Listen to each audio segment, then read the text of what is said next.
देश दरअसल ये जानना चाहता है कि जिस क्षण चंद्रयान की लैंडिंग हुई, हमें खुश होने का अवसर मिला, टकटकी लगाए पूरा देश देख रहा था, लेकिन उस समय जो वैज्ञानिक सेंटर में मौजूद थे, उस कार्य को अंजाम दे रहे थे, उनकी क्या फीलिंग थी। हमारे साथ परेश जी सरवैया मौजूद हैं, जो सीनियर साइंटिस्ट हैं। आइए उनसे जानते हैं। जी सर, सबसे पहले बहुत नमस्कार, मैं परेश सरवैया, मेरे साथ में मेरे सह वैज्ञानिक जी है जो वैभव जी उपाध्याय और दूसरे जो है हमारे यशस जी जैन।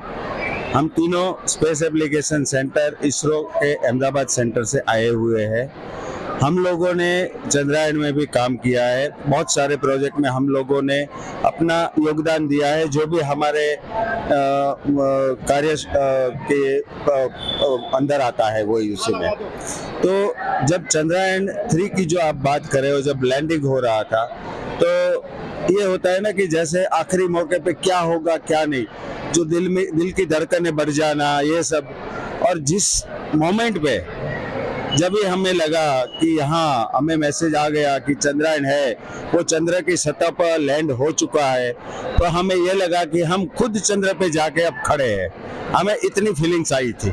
आप एक यूथ की तरह हैं, जब आपने रामगंज मंडी के इन बच्चों को एग्जीबिशन के अंदर देखा, एक तो आप अपने अनुभव को भी बताइएगा चंद्रयान के समय के, साथ में ये भी बताइएगा कि कोटा और रामगंज मंडी के जो ये बच्चे हैं जिनसे आप मुखातिब हुए, इनके अंदर भविष्य की वैज्ञानिक प्रतिभा को आप देखते हैं। देखिए, हम यहाँ पे आए, रामगंज मंडी में सब बच्चों से हमने इंटरेक्शन किया।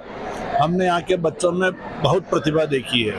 हम कल शाम को रात तक विद्यालयी बच्चों से इंटरेक्ट कर रहे थे। काफ़ी उनमें साइंस और टेक्नोलॉजी के प्रति काफ़ी उत्साह रहा है। बच्चों ने कई बारीक जानकारियाँ जो हमसे पूछी है, जो कि हम एक्सपेक्ट नहीं कर सकते कि क्या बच्चा इतना इन डेप्थ, इतनी नॉलेज रख के, इतना इंक्विजिटिव होकर इतनी डेप्थ तक हमसे पूछ सकता है। लेकिन यहाँ के बच्चों ने वो प्रश्न किए। जैसा सरवैया साहब ने मंच पे भी बोला था कि यहाँ के बच्चों में असीम जो पोटेंशियल है, तकनीकी ज्ञान और वो जो एक्यूमेन है, जो कि कल इन्होंने एग्जिबिट किया है। और मंच पे जो सरवैया साहब ने इस चीज़ का एक कहेंगे ब्रॉडकास्टिंग भी की है कि यहाँ पे बच्चों में बहुत ज़्यादा पोटेंशियल है। यहाँ के बच्चे साइंस में, टेक्नोलॉजी में साइंटिस्ट बनने के लिए इसरो में, वेरियस साइंस इंस्टीट्यूशन DRDO में जाने के लिए एक जो झलक जो सामने देखी है, उसी का उन्होंने उद्गार वहाँ पे व्यक्त किए थे। और ये मैं एज ए यूथ भी देखता हूँ। मेरे साथ में यशस जैन जी है, जो कि और मेरे से जूनियर है, लेकिन इन्होंने इस चीज़ को फर्स्ट हैंड एक्सपीरियंस किया है कि कैसे बच्चों में उत्साह है और कैसा उन्होंने अपने भी व्यक्तिगत साझा किया कि कैसे एक बच्चे के रूप में उन्होंने देखा था और आज भी वो देख रहे हैं। तो वही वाइब्रेंसी, वही एंथुजियाज्म और वही पॉजिटिविटी वो यहाँ के एक छोटे छोटे क्लास 6 से लेके क्लास के 12 के बच्चों में भी देखते हैं। इनका पर्सनल जो है वो मेरे से भी है ना ज़्यादा पास का है और इन्होंने इस चीज़ का भी हर्षवर्धन किया है। तो यशस जी के बारे में हम बात कर रहे हैं। यशस जी के बारे में वैभव जी बता रहे थे कि इनका जो अनुभव है पर्सनल का, वो और करीब का है। और जब उन्होंने बात करीब की कही, तो मुझे याद आता है कि आप दोनों ही हमारे करीब के हैं, क्योंकि वैभव जी और यशस जी का जो नाता है वो राजस्थान से है। तो मैं यशस जी, जो कि बांसवाड़ा से है राजस्थान के, उनसे जानना चाहूंगा कि उन्होंने यहाँ की प्रतिभाओं में क्या कुछ देखा। साथ में यहाँ के बच्चे अगर भविष्य में इसरो तक की यात्रा को तय करना चाहते हैं, तो क्या क्या पड़ाव बीच में आते हैं, कैसे वो वहां तक पहुंच सकते हैं। आप हाथ में तो सबसे पहले मैं ये बताना चाहूँगा कि मेरी अपनी स्टोरी है। जब मैं 8th क्लास में था, तब हमारे वहाँ भी एक इसरो के साइंटिस्ट आए थे।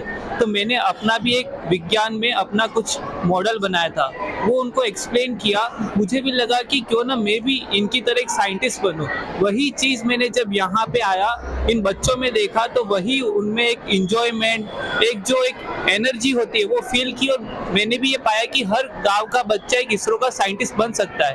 तो यहाँ पे मैंने ये अनुभव किया कि बच्चे बहुत ही कम समय में जो नई नई टेक्नोलॉजी है उसको समझ पा रहे। तो अगर एक सही प्लेटफॉर्म और मार्गदर्शन मिल जाए तो वो नई ऊंचाइयों तक जाएंगे। तो मैं आपको बताना चाहूँगा कि मैंने इसरो कैसे ज्वाइन किया। तो जब मैंने अपनी 12th की पढ़ाई के बाद इंजीनियरिंग किया, इंजीनियरिंग के बाद जब आप एक एग्जाम होता है ICRB के थ्रू, आप लोग उसमें रिटर्न एग्जाम और इंटरव्यू में टॉप पे आकर के आप इसरो ज्वाइन कर सकते हैं। तो आप इस माध्यम से इसरो में अपनी देश के लिए एक सेवा दे सकते हैं। दिन भर की सारी अपडेट्स के लिए सब्सक्राइब करें भारत कवरेज को और हाँ, बेल आइकन दबाना ना भूलें ताकि आप रहे अपडेटेड हमेशा।